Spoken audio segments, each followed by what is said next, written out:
Ya, halo semua, balik lagi dengan saya, Thomas Budianto. Dan saya Giovanni Budianto. Oke, jadi di video kali ini kita bakal nonton react ya, video YouTube yaitu dari 1%. Nah, videonya tentang kenapa negara maju susah berkembang biak. Populasinya. Populasinya susah berkembang ya. Nah, ini memang fenomena yang terjadi di kayaknya semua negara maju deh kayaknya. Betul nggak sih? Ya, berbanding lurus tingkat kemajuan suatu negaranya. Ya, jadi contohnya mungkin kayak Singapura, Jepang, Korea gitu ya, zaman sekarang. Mana lagi tuh? Negara Eropa mana yang maju banget?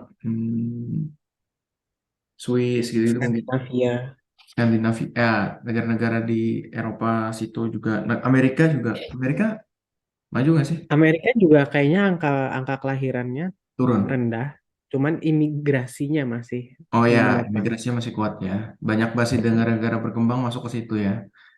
Betul. Jadi belum benar-benar ngerasain. Lihat videonya dulu.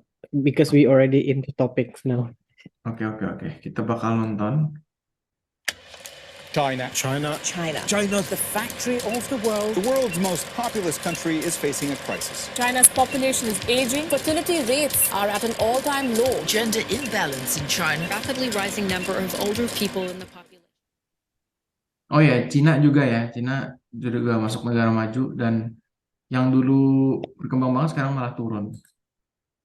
Cina belum negara maju di Negara dengan dunia. total penduduk sekitar 1,4 miliar menyatakan bahwa mereka mengalami pengurangan pertumbuhan populasi. Dan ini pertumbuhan yang terendah sejak 60 tahun terakhir. Dan bukan cuma di Cina aja, ini terjadi juga di banyak negara maju. Nah, pertanyaannya kenapa sih banyak negara yang mengalami penurunan jumlah penduduk? Kok bisa orang gak mau punya anak? Dan emangnya ini masalah ya? Bukannya semakin sedikit penduduk justru semakin baik? Well, selamat datang di segmen Kelas Kehidupan, di mana kita bakal sharing tentang ilmu-ilmu penting yang belum diajarin di sekolah, supaya lo bisa nyelesain berbagai masalah kehidupan dan menjalani hidup dengan lebih baik berdasarkan kurikulum Life Skills dari 1% dan Life Skills ID. Di video kali ini gue bakal ngebahas kenapa banyak orang di negara maju itu kok tidak mau punya anak gitu ya. Ya, betul sekali, betul sekali. Ya, serius, benar sekali. Ini banyak yang bahkan di negara kita dan di antara teman-teman kita juga banyak yang nggak mau punya anak ya deh. Betul, banyak kok. Dan gue juga bakal bahas beberapa hal yang bisa lo pertimbangkan sebelum lo punya anak. So stay tune sampai habis biar lo bisa dapat keseluruhan insight-nya.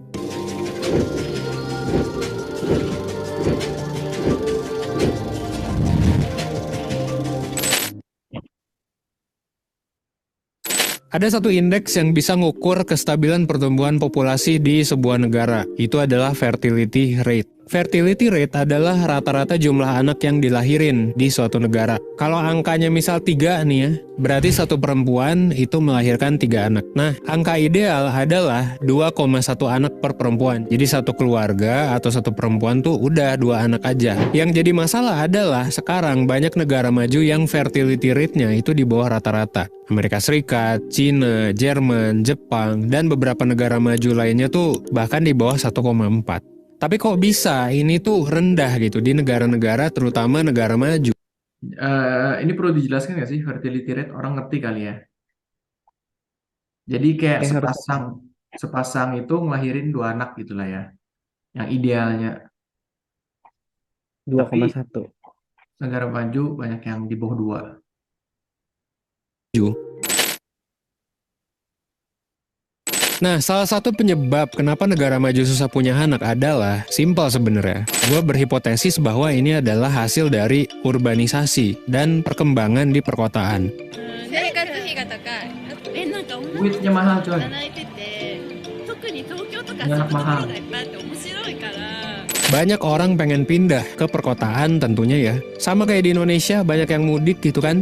Ketika lebaran artinya adalah banyak yang merantau. Kenapa orang pengen pindah ya? Karena teknologinya lebih canggih, pekerjaan lebih banyak, gaji lebih gede, gitu ya, lebih prospek lah intinya kalau lu pindah ke kota-kota besar. Tapi jangan lupa gitu ya, kota besar bukan tanpa konsekuensi. Ketika lu hidup di kota besar, lu juga harus menerima konsekuensi bahwa hidup tuh lebih mahal. Jakarta saja termasuk salah satu kota paling mahal di dunia. Belum lagi kota-kota besar di negara maju kayak Jepang misalnya, Tokyo, Kyoto, dan lain sebagainya. That's why banyak orang yang akhirnya susah buat punya anak dan gak mau juga punya anak. Kita udah mikir gitu, orang kota tuh mikir resikonya ketinggian nih kalau mau punya anak. Nanti kita harus bayar susu, bayar popok, harus ngurus waktunya, gak bisa sambil kerja, dan lain sebagainya. Ya, yang jaga anak siapa ya? Selain memang waktunya nggak ada. Bahkan itu sesudah punya anak, kita juga perlu ngomong sebelum punya anak, lu kan perlu nyiapin banyak ya untuk ngelahirin di rumah sakit yang oke di Jakarta gitu. Itu tuh lu butuh puluhan juta, 50 juta kalau nggak di cover BPJS. Belum lagi di kota juga udah banyak banget ya perempuan ya yang memang sudah lebih teredukasi dan punya pilihan jalan hidup yang lain selain jadi ibu rumah tangga aja. Jadi ya make sense kan, daripada jadi ibu rumah tangga, mendingan si cewek ini S2 dulu, S3 dulu, jago dulu dalam urusan karir, jadi konsultan. Jadi banyak pilihan untuk semua orang, termasuk perempuan juga. Bagus nggak? Ya bisa dibilang bagus ya. Tapi konsekuensinya adalah penurunan angka kelahiran. Ya tidak bisa dipungkiri, cari duit di kota besar sambil happy-happy, sambil nongkrong tiap minggu itu asik sih. Ya apalagi buat anak-anak muda gitu. Kalau lu nikah di umur 20-an terus langsung punya anak tuh kayak mungkin lama-kelamaan bakal aneh sih ya, budaya yang seperti itu. Tapi bukan tanpa alasan tentunya.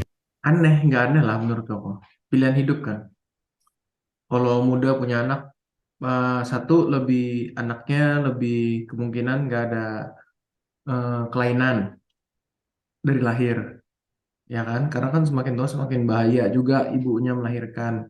Lebih gampang punya anak lebih gampang mengandung dan lebih gampang melahirkannya juga karena lebih sehat kan ibunya. Tapi ya pilihan. Kalau di kota besar mungkin banyak perempuan sekarang lebih milih kayak ya S2 dulu, jadi konsultan dulu, happy-happy dulu, jalan-jalan dulu. Ya, benar. Yang jadi pertanyaan sekarang adalah, emang kenapa kalau ada penurunan jumlah kelahiran? Emang problem? Bukannya bagus ya gitu, misalnya orang-orang populasinya berkurang, kagak ada polusi dan lain sebagainya gitu. Nah, gua spoiler dulu sebelum ke bagian lain, penurunan populasi bisa jadi masalah. Stay tune di bahasan selanjutnya ya. Ada 3 alasan kenapa penurunan populasi bisa jadi masalah. Pertama, penurunan populasi bisa menghambat pertumbuhan ekonomi. Jadi gini, bayangin kalau populasi di suatu negara tuh cuma dikit. Yang awalnya 300 juta jadi 100 juta. Ya sedikit juga lah orang yang mau beli rumah, orang yang mau beli daging, orang yang mudik, orang yang beli barang, beli jasa. Nah ini berpotensi jadi lingkaran setan. Anggap aja gue punya company yang biasanya konselingnya tuh 50 orang misalnya. Tiba-tiba seiring berjalannya waktu jadi cuma 25 orang doang. Ya bakal terjadi krisis dong. Ya kan, karena ya gue harus mecat orang karena gue nggak bisa ngegaji orang di bawah gue. Dan karena terjadi krisis, orang-orang jadi nggak berani punya anak. Artinya mereka jadi ya gak usah belanja buat anaknya. Karena mereka juga nggak punya cukup uang, resesi gitu. Dan udah populasi menurun, aktivitas ekonomi menurun juga, resesi kan. Jadinya ya makin dikit lagi orang yang membeli barang dan jasa. Gitu, jadinya ya syukur-syukur kita nggak mengalami stagflasi. Resesi aja udah ribet gitu, apalagi nanti berapa sih ya? udah resesi, inflasi pula, wah ya. Indonesia berapa lah fertility rate-nya? Kayaknya masih di atas replacement rate. Di atas 3 ya mungkin ya? Kayaknya enggak ya. 2,5 Kayaknya gitu. 2,19 per tahun 2020. Kalau di Itu daerah kayak di berdasarkan Banjar data. tempat koko sih kayak banyak sekali orang punya anak. Berdasarkan data World Bank tuh kayaknya ya 2,19. Jadi masih tumbuh tapi tipis. Oke, lanjut. Itu alasan pertama, masalah ekonomi. Yang kedua, berkurangnya populasi, terutama populasi anak muda, ini tuh bakal nurunin produktivitas dari negara dan juga bakal nurunin tingkat keamanan.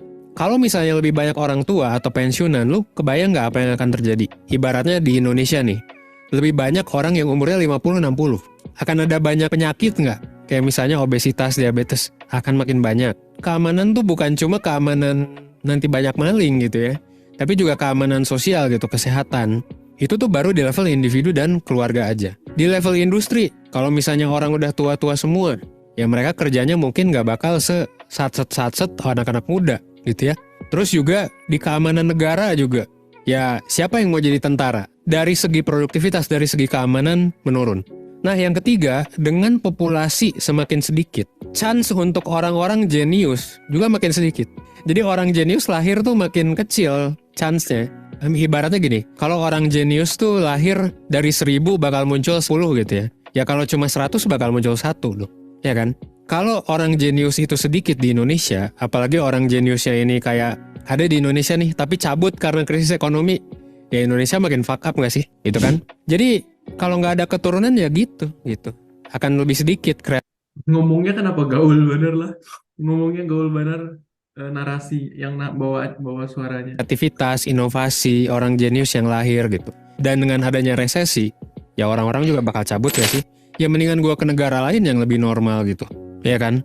Nah jadi kurang lebih seperti itu. Bakal susah hidup kita in the long term kalau misalnya ada penurunan jumlah populasi. Makanya ya lu lihat sendiri di negara-negara maju, bahkan orang tuh kalau punya anak disubsidi, dikasih duit cuy. Gitu. Makanya mungkin selain itu negara-negara maju kayak nyuruh orang masuk ke negaranya loh, dipermudah supaya Ya, imigrasi. kecuali beberapa Nah, negara. tapi ini juga jadi dilema ya. Gak bisa dipungkiri punya anak itu kalau dari segi makro gitu ya akan bagus gitu loh. Populasi banyak tuh bagus. Tapi kita juga gak bisa mungkiri bahwa banyak juga orang-orang tolol, orang-orang goblok gitu ya, yang punya anak tapi belum siap. Meskipun gua gak bisa nyalahin mereka juga gitu ya, karena ya mungkin mereka kurang teredukasi atau gimana. Pada akhirnya ya dilema juga ya. Pada akhirnya tergantung konteks. Kalau secara makro emang merugikan, tapi secara mikro punya anak tapi kagak mikir juga merugikan. Pada akhirnya ya semua orang balik lagi ke value masing-masing. Tapi gini sih, kalau menurut gua, kapan kita harus punya anak? Ya jelas, jawabannya adalah ketika kita sudah mampu. Baik. Tapi nggak ada orang yang tahu sebenar-benarnya kalau dia sudah siap menurut Kokoh. Karena Inya tuh channel 1% tuh membuat beberapa layer dari finansial orang. Jadi layer 1, 2, 3, 4. Jadi Inya secara empiris bilang di layer berapa yang yang bisa kalau ngomong secara finansial. oke. Oh, finansial. Ini jangan ngomong cuma finansial ya, bukan secara mental ya. Tadi Coba maksud dicek secara dulu mental. deh. Nah, Kalau memang lu nggak mampu, ya jangan. Punya anak itu justru bagus kalau udah mampu, malah bisa ngasih kebahagiaan juga ke lu. Dan ini juga kan sebenarnya adalah insting survival manusia untuk berkembang biak. Di beberapa agama bahkan disunahkan kan. Jadi pahala gitu punya anak itu kalau mampu. Nah terus kapan bisa tahu orang tuh mampu atau enggak? Nah ini pertanyaan yang menarik. Gue udah siapin jawabannya berdasarkan kurikulum life skills 1%. Kalau menurut kurikulum yang gue dan tim bikin, parenting itu adalah sesuatu yang sangat mulia. Parenting adalah bukan hanya mulia, tapi juga berat sebenarnya. Makanya kita masukin tuh di level 4. Jadi, ibaratnya gini, lu kalau mau punya anak, kalau menurut 1% gitu ya, lu tuh harus pertama, lu bisa survive dulu. Terus kedua, lu juga harus punya dana darurat dan memanage semua resiko. Terus level 3-nya juga lu udah lulus harusnya. Lu punya kerjaan yang oke dan lain sebagainya, baru punya anak. Saking sakral yang menurut kita untuk punya anak. Dan kita juga tentu prihatin gitu. Kok hampir aja bilang, kalau cuma levelnya kayak gitu sih kayak attainable lah ya. Kok pikir minimal sudah punya rumah tingkat 2 sama punya mobil 2 gitu-gitu. Kalau cuma punya kerja ya oke lah. Oke. Sama orang Indonesia yang punya duit kagak gitu ya, punya dana darurat kagak, udah punya anak. Problematik gak menurut kita? Problematik, jujur. Ya meskipun gak bisa nyalahin lagi-lagi gitu ya, tentu ada berbagai macam faktor. Tapi kita sangat menyayangkan lah, makanya kita naruh di level 4. Ketika lo udah mampu, udah level 3-nya lulus, baru parenting. Gua kasih tahu nih, kapan lo harus punya anak. Ya ini ada beberapa saran buat lo. Pertama, sebelum lo punya anak, pastikan lo memiliki high income. Kenapa high income? Ya karena ya lu butuh beli susu, butuh beli popok, butuh beli tes kesehatan. Belum lagi biaya pendidikan ya, mulai dari TK, SD, SMP. Nutrisinya juga harus oke kan, makanannya harus makan sayur, susu, dan lain sebagainya gitu. Nah jadi orang tuh menurut gua harus high income dulu. High income tuh beda-beda ya di tiap daerah. Mungkin 1 digit di Jogja gitu ya, udah cukup punya anak. Nah orang dengan high income ini biasanya ada di level 3. Karena pertama mereka udah bisa survive, cash flow-nya positif. Yang kedua karirnya juga oke, punya semua di atas. Dan lo udah punya meaningful relationship. Ini level 3 ya. dengan istri atau suami lo, ini adalah salah satu tanda yang cukup strong bahwa lu udah siap banget punya anak, ya. Dari segi keuangan ini strong banget, berarti lu kayaknya udah harus punya anak nih. Nah, tapi yang kedua, jangan lupa high income aja tuh nggak cukup. Lu juga harus nyiapin aset buat anak. Nah, aset tuh apa aja? Pertama, jangan lupa dana pendidikan. Yang kedua, jangan lupa ada dana tumbuh kembang. Kan lu harus ngerawat anak, ya kan? Terus yang ketiga, jangan lupa juga Dana gadget sama dana belanja. Aduh. belum lu punya anak, lu harus nyiapin dana persalinan. Jadi jangan lupa juga, bukan cuma income-nya yang gede, tapi uangnya juga harus punya gede. Lu pikirin sebelum lahiran, setelah lahiran untuk tumbuh kembangnya, dan juga setelah dia udah mulai dewasa, udah 6-7 tahun, ya harus udah sekolah dong. Semuanya itu perlu disiapin. Nah yang ketiga, tadi kan gua ngomongin soal duit gitu ya. Duit aja juga nggak cukup. Jangan lupa lu juga harus punya mental health yang oke. Harus punya mental health and calmness. Nah, harus bisa kalem, harus bisa intelligent gitu secara emosional. Ngomongnya gaul banget nih itu pembawa naratornya. Ya kan ada sih. Kalem, Orang Jaksel. kalem guys, kalem. Banyak loh ibu yang setelah melahirkan mereka terkena baby blues, depresi habis ngelahirin, dan jadi stres banget. Suaminya nggak siap, ibunya nggak siap, apa yang terjadi? Berantem. Nggak jarang loh orang cerai setelah punya anak, ya banyak. belum Banyak orang, kalau boleh tambah ya mumpung ini nyambung, banyak orang sebenarnya nggak mampu punya anak 5, tapi punya anak 5 jadi cerai. Karena tekanannya terlalu berat deh. Ya. Jadi berantem terus dan tidak bahagia jadinya. Kenapa harus 5? Satu aja bisa cerai gara-gara satu? Ya contoh lah, mungkin satu nggak, ya itu Moskow. lagi kalau single parent juga nggak dapat kasih sayang yang cukup, ya kan? Terus nggak bisa bagi tugas juga, capek nanti sebagai orang tua gitu. Jadi 3 hal ini nih, ini harus lu siapin kalau lu mau punya anak. Nah makanya ini bisa dicegah dengan lu belajar banyak ya soal psikologi dan ilmu kehidupan. Minimal lu tonton deh video-video 1%. Syukur-syukur lu bisa ikut webinar gitu ya. Kita ada banyak nih di SP Kolektif ya, grupnya yang menaungi 1%. Ada di 1%, lu bisa belajar webinar life skills, life planning, ada juga The Hing Play, lu bisa belajar marriage ya, lu bisa follow juga nih Instagramnya. Ada juga mental health training ID, lu bisa belajar untuk jadi pendengar yang baik, untuk kuat mental juga. Kalau lu udah belajar, lu udah punya semua yang tadi gue sebut, lu udah siap banget sih buat jadi orang tua. Dan punya anak, jangan lupa ini juga beneficial. Pertama lu gak bakal dibacotin gitu kan, ketika lebaran kapan punya anak, gue sampai sekarang masih dibacotin gitu kan. Terus yang kedua juga, lu bakal lebih gampang masuk ke circle orang yang udah punya anak. Lu juga selain bisa fokus ke diri sendiri, lu bisa fokus bikin legacy, bisa happy bareng keluarga, bisa jalan-jalan bareng anak. Dan keempat juga, lu gak akan merasa kesepian ketika lu udah punya anak. Dan semua yang gue sebut tadi itu proven by research. Meskipun gue menghormati tentu orang yang child free, tapi kalau lu punya anak ya gue juga mendorong lu punya anak. Toh di kurikulum gue juga gue tulis level 4 parenting and teaching others. Kalau udah mampu punya anak. Dan kalaupun ada yang child free juga ya jangan dibacotin mulu gitu ya. Emang lu pikir kalau orang child free dibacotin dia bakal punya anak? Ya kan? Jadi gak usah dibacotin juga orang yang child free. Ya mungkin memang pilihan mereka bukan ke sana dan it's okay. So that's why menurut gua dan 1% daripada menekankan pentingnya punya anak gitu ya, kita lebih milih untuk menguatkan edukasi nih tentang ilmu kehidupan. Karena hidup kan bukan hanya masalah punya anak doang kan. Gitu. Intinya punya anak itu berkaitan soal legacy, bukan tuntutan masyarakat. Meskipun tentu negara akan punya banyak masalah, yaitu masalah pemerintah lah. So at the end of the day, ya punya anak atau enggak adalah suatu keputusan terbesar. Jadi jangan lupa dipikirin. Dan kalau dari gue sih, ya gue akan mengulang hal yang tadi gue udah sebutin. Jangan lupa belajar ya. Ya, jadi bagaimana menurut Dede? Sebenarnya ini pembahasan yang lumayan sering kita ngomong secara pribadi ya, Dede ya. Cara kayak omongan kita berdua gitu kan sebenarnya. Di luar kayak buat video atau tentang kita reaksi sama video 1% ini pun kita kan sering ngobrol karena kan baru jadi orang tua juga ceritanya. Dan Dede mungkin lebih tertarik ke child free kan.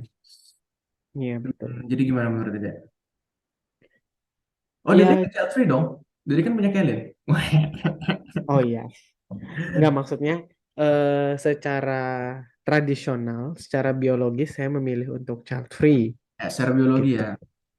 Ya, secara biologis kayak gitu. Tapi seringkali sih saya bertanya-tanya di kepala sendiri whether is this going to be the right decision in the long term or not? Karena kan ini uncharted territory kan, maksudnya seluruh peradaban manusia baru Baru ini pertama kali menghadapi fenomena child orang free. ya, karena sebenarnya Iya kan nggak sih? karena sebenarnya seluruh peradaban manusia itu tujuannya cuma satu sebenarnya, bertahan hidup Ya, dan berkembang biak. betul. Tapi kan Karena sepertinya sekarang ini sudah sangat aman, tidak ada perang, tidak ada wabah yang terlalu berlebihan. Ya walaupun ada pandemi kemarin yang pandemi, tapi tapi 90% lebih orang tetap survive gitu. Jadi hidup sangat nyaman intinya menurut aku sekarang ini. ya, Untuk cuman survive ya, untuk survive. betul. Tapi dia memberikan banyak poin yang sangat sangat valid menurut saya.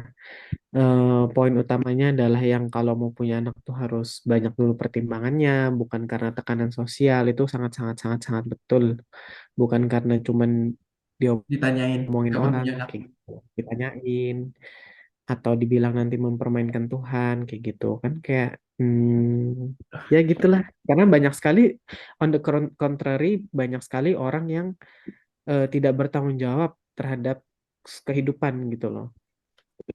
Ya, yang mungkin sering Koko bilang ya, banyak semua anak itu berhak dan wajib seharusnya punya orang tua ya, yang menyayangi mereka. Tapi tidak semua orang tua pantas punya anak, pantas dan berhak punya anak sebenarnya. Dan kalau kita ngomongin kayak orang-orang yang ya udah yang penting punya anak deh, tapi belum siap kayak 1% tadi, ya malah kasihan anaknya.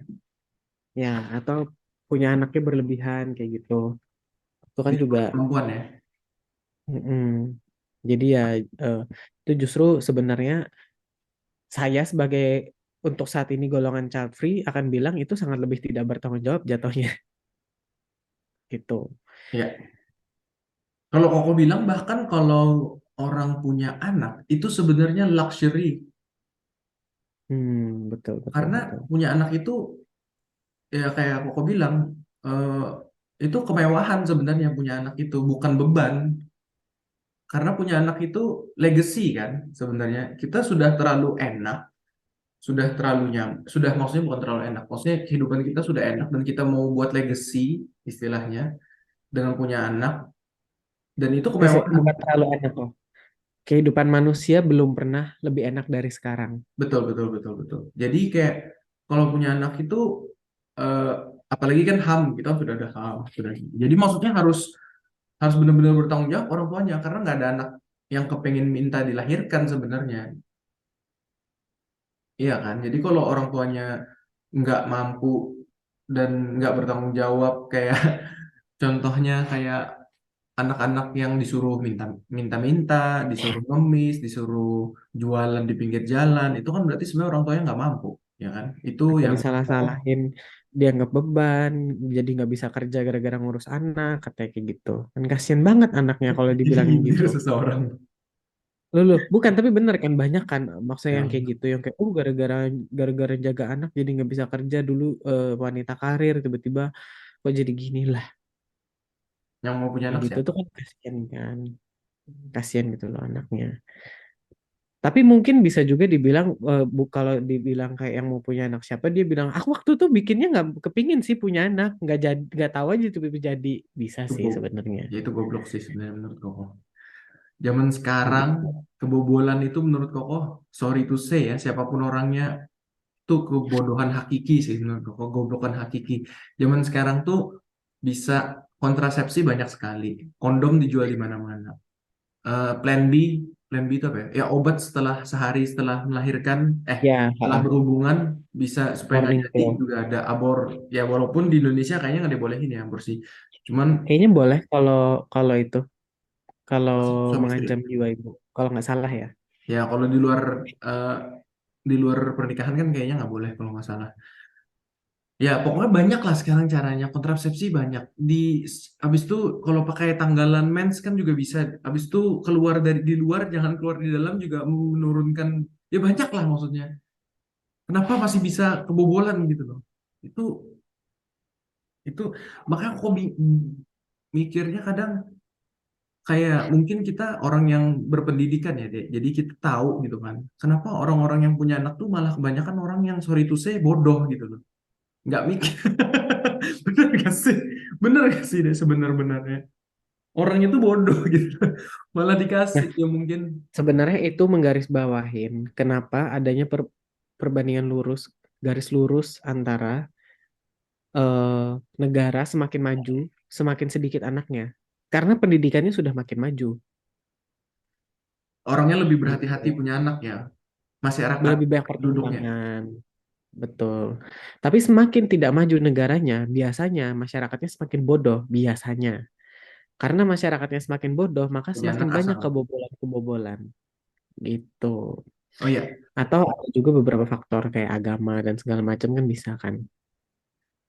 tadi kok aku mau bahas kayak dan juga mungkin kayak negaranya berkembang jadi mikirnya kayak gak ada kegiatan, kita buat anak aja. Ya, Aduh. betul, betul. Tapi Betul, sebenarnya betul. kalau dibilang punya anak itu wealth killer loh sebenarnya, penghabis harta sebenarnya. Jadi kalau mau jadi orang yang kalau tujuannya orang tersebut kepengen secepat mungkin jadi kaya, jangan Kan punya. banyak anak banyak rezeki. Ya, no, no, no, no, no, no. Itu mitos, itu mitos. Itu cuma sebutan aja ya. Kalau kerjanya banyak baru banyak rezeki ya. Kerjanya pintar, smart and work hard gitu kan baru banyak rezeki. Kalau nggak work hard dan nggak work smart ya tetap nggak jadi rezeki gitu kan. Dan kalau menurut Kokoh mungkin Dede kan tadi ngomong kayak masalah tadi Dede bilang kayak ini secara nanti ke depannya ini keputusan yang benar nggak ya child free. Kalau menurut Kokoh kalau memang jadi Kokoh ada beda ini secara dua deh. Kalau cowok, ini secara seks. Menurut Koko masih bisa kalau nggak mau punya anak. Dan kedepannya mungkin tidak akan menyesal kalau dimanfaatkan waktunya dengan baik dengan cara memberikan legacy dari sisi kayak punya wira swasta atau punya kayak penemuan apa atau kayak membangun apa gitu kan bermanfaat buat orang banyak itu masih bisa kalau dari sisi cowok maksudku male kalau female, nah itu yang harus benar-benar dipertimbangkan lagi kalau menurut Koko. Karena female punya keuntungan yang jelas sebenarnya dibandingkan male. Punya organ yang benar-benar dibuat khusus untuk membuat manusia gitu maksudnya. Benar ya, Dek? Inkubatornya khusus. Dan dia kan kayak diciptakan khusus supaya nurturing, supaya kayak lebih lebih bersosial, kan makhluk sosial, habis itu lebih kayak lebih ngerawat gitu kan, lebih keibuan motherhoodnya ada. Nah itu kan kayak sudah dibuat oleh Tuhan ya menurut Kokoh kayak untuk punya anak gitu loh. Jadi kalau perempuan benar-benar harus dipikirin lagi. Ini secara nanti umur 40 atau 50 dan kita udah nggak bisa punya anak lagi itu menyesal apa enggak? Ya mungkin bisa Hmm. bisa adopt ya, cuma mungkin beda kan adopt sama anak biologi sendiri beda ya, atau mungkin kayak kayak keluarga gitu kan ponakan, tapi tetap mungkin beda lah ya kalau sama melahirkan sendiri gitu kan kayak bersalin sendiri mungkin beda ya itu. Tapi kalau cowok menurut koko mungkin masih bisa kayak nggak akan menyesal Hmm. selama dia masih berguna untuk banyak orang, masyarakat, keluarga, teman gitu-gitu. Hmm. Gimana Iya, menurut ya. Dede? Saya nggak tahu sih, karena saya sendiri bertanya-tanya. Tapi ya kembali lagi ya, this is uncharted territory. Tidak pernah ada eh, hasil riset sebelumnya, tidak pernah ada penelitian sebelumnya. Seluruh umat manusia saya juga yakin, semua juga masih bentuk hipotesis. Jadi ya ya sudah Tapi kalau akan hipotesis koko dibuktikan gimana menurut nanti. kamu? Ada make sense-nya nggak? Ada make sense-nya karena memang kan bawaan-bawaan Produk seks vitalnya. itu bawaan seks itu bisa berpengaruh kepada hormon kan Ya, hormon itu adalah suatu yang klinikal kan ya, dan itu testosteron, ngefek kepada cara estrogen. kita berpikir cara Ya. kita bereaksi itu secara secara apa klinis juga bisa dibuktikan itu salah satu faktor yang memang make sense gitu.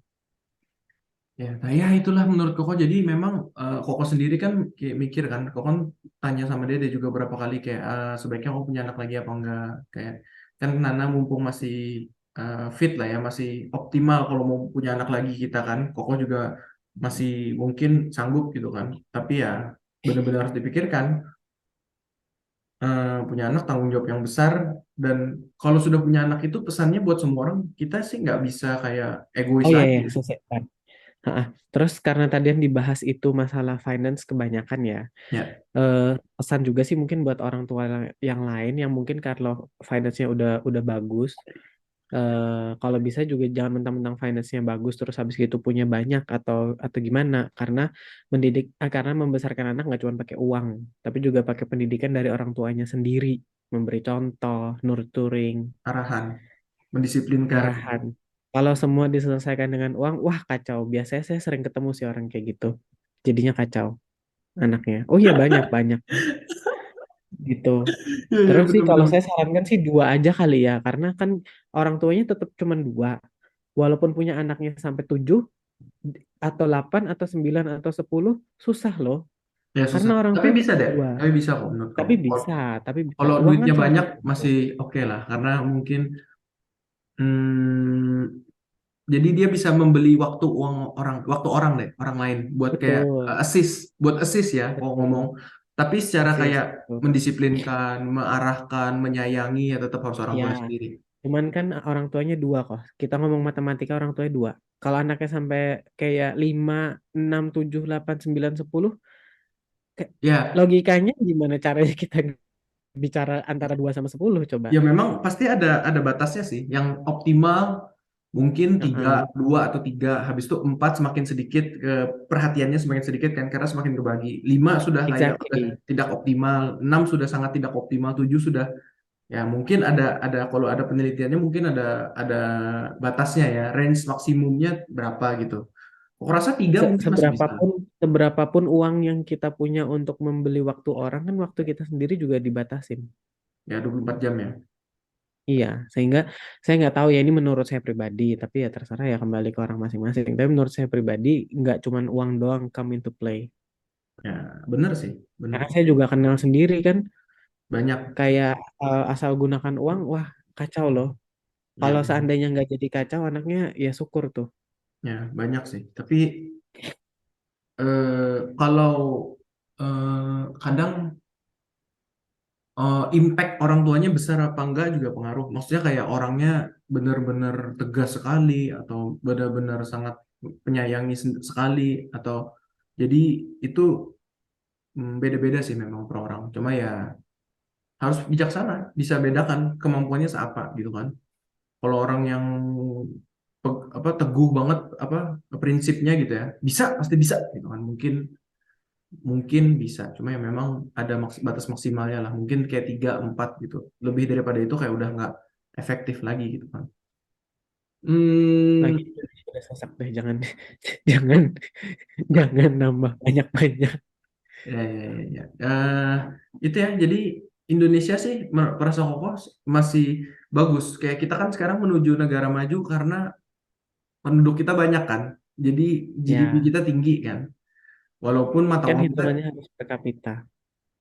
eh, ya kan termasuk kayak gaji gitu-gitu kan dihitung juga.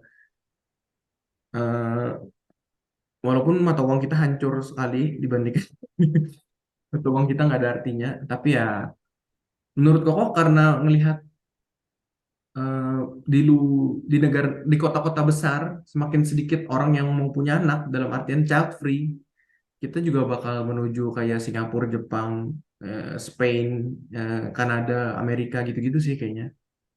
Mungkin 80% teman saya child free. ya mungkin nanti di angkatan Kelin deh kayaknya, ya kan deh. Ya, makanya itu Di angkatan betul. Kelin bakal kayak gitu. Ya berarti Koko kita bakal susah punya cucu deh.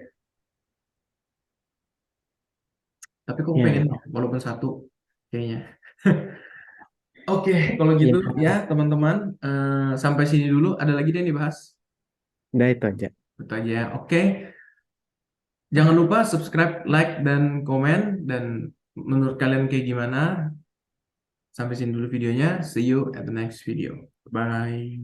Bye.